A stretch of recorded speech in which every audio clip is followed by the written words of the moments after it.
So in question 15 here, we're given a pie chart that represents percentages of smartphone market share here. So we had Apple, Samsung, and Oppo, and another Asian company here, and then other manufacturers. And so we can see here the percentages. So other is the biggest, and then the next largest here is Samsung at 19.5%, and then it looks like Apple at 13.6%, and then the two remaining smaller cell phone makers. So they first want us to construct a relative frequency bar graph. So that's percentage bar graph. So they want us to change this information into bars instead of pie graph. So all we need to do is notice here that our smallest percent is 8.7, highest 47.9. So we want to go up to probably 50% on our vertical axis.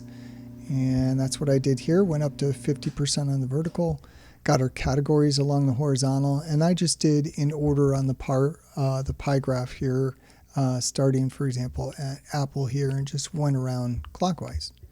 So the order there doesn't matter. You could do these in another order, and it would be fine. We do want to start at 0 and then make all the heights proportional here. Then they say construct a relative frequency Pareto chart. So with Pareto chart, the only difference here is that you start at the highest bar and then they decrease in order. So other was the largest manufacturer, other companies, followed by Samsung, Apple, and so on.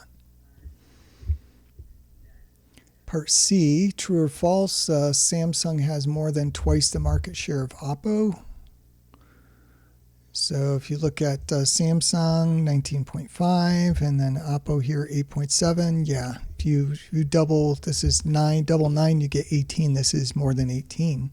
So that is indeed true. And then the last question, true or false, more than half of the smartphones are made by companies other than the top 4. So that's other manufacturers. We can see that that is 47%. It's not more than half. Half would be 50%. So that is a false statement.